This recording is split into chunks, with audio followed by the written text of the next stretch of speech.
Hi, this is just part 2. Now, as I've just explained in my previous video, I am having my boiler serviced and refitted because it's not been put in correctly. And one of the other things that a gas safety certificated plumber and heating specialist will do is they will also look at your hob if it is gas. Now, this is actually a gas hob. You can hear it. But what this hob hasn't got is like a cut-off valve. So if, for example, my son, who was to turn that on, and it wasn't covered, which it usually is, like this.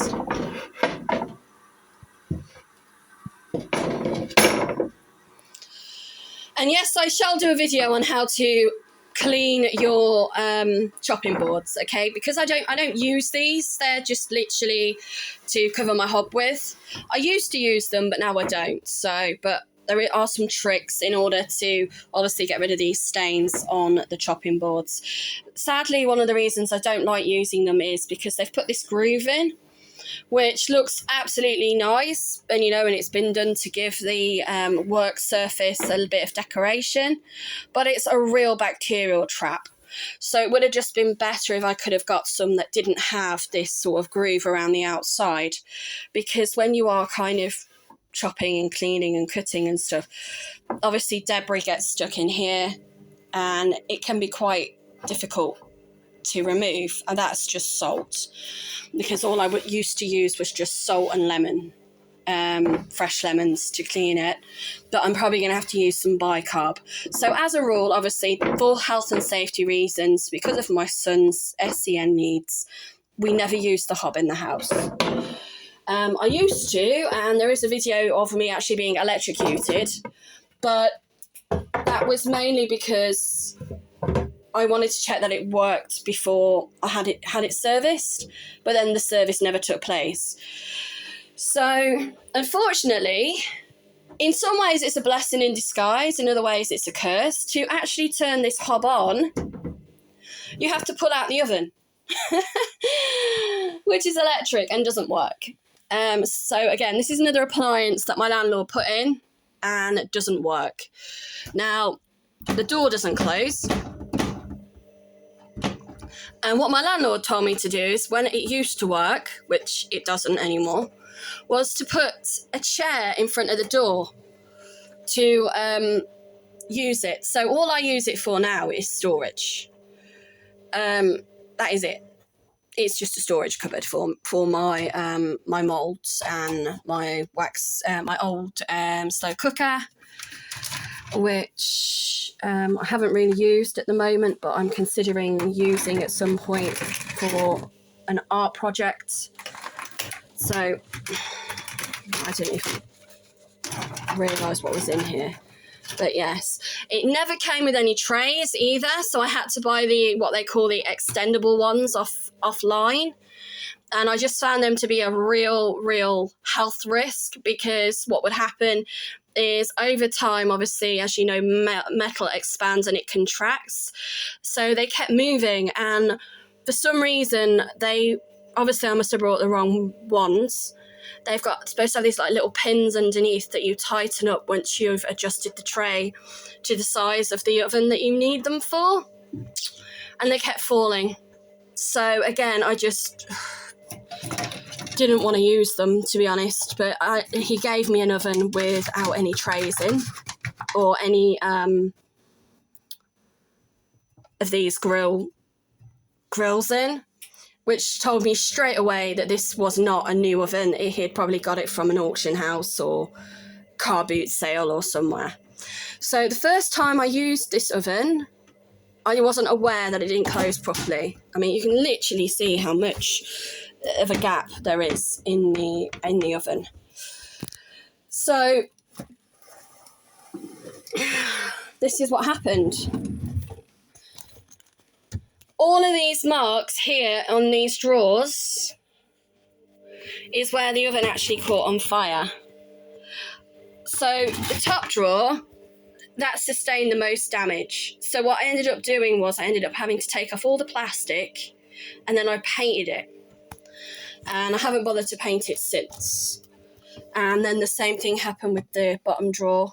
So again, I just didn't, I painted it the once and I've not painted it since. And that is all the way down. Again, I can only apologise for the dirt. It's just because I don't, as a rule, I don't use the bottom shelves in the kitchen. It's the only bottom shelf I have. So it's used for storage. But yes, to have your smoke alarm go off because your oven is on fire is not the best thing to happen. And yes, I do have a fire extinguisher if anyone wants to know, and I would definitely recommend that everybody gets a smoke alarm that works, a fire extinguisher and a fire blanket. With this hob as well, there is no air vent at the top, and the window is over this side of the room. So again, I put this on myself as kind of like to kind of collect any grease from when I used to cook or tried to cook, because the wall was just absolutely disgusting. And again, one of the biggest risks to kitchens that can cause fire is a buildup of grease.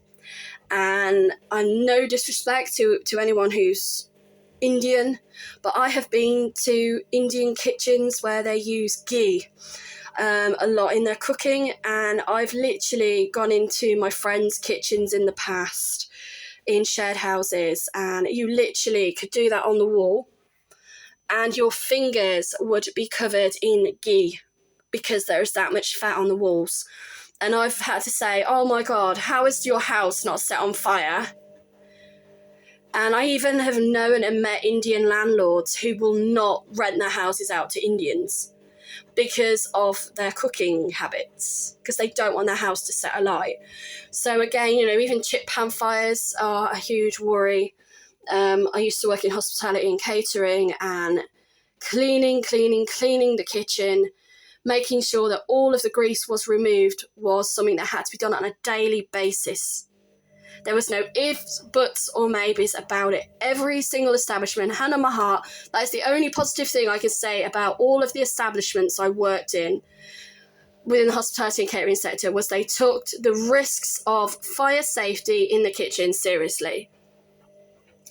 And when you're at home, people do get complacent. But when you do it for a living and you know the risks and how quickly a fire can spread, that is why it concerns me that people can say, oh, I'm qualified, I'll do your boiler for you, and then you find out that they haven't done it correctly.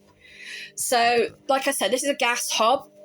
Personally, I don't want this. I have asked my landlord if he would change it to an electric hob for me. He's refused. And everyone's probably saying, well, don't be so selfish, put in your own. Well, I've explained to him why it would be better for him if I have an electric one. Or it better for me personally, maybe if he just didn't have one here at all. So for now, I'm just going to cover that back up, but that will be an appliance that does have to be checked. And again, if it wasn't gas, just like the oven's not gas, that's a lower cost. It's a lower maintenance issue for my landlord. So, I'm trying to say to him, you want to save money, make sure that most of the appliances in the house are electric. Don't have dual energy. But it doesn't seem to matter what people say. No one listens or understands. So when I do cook for my children, I use these two electric ovens. Again, there's pros and cons to using them. Do I miss a good proper oven to cook in? Yes, but as I don't really cook,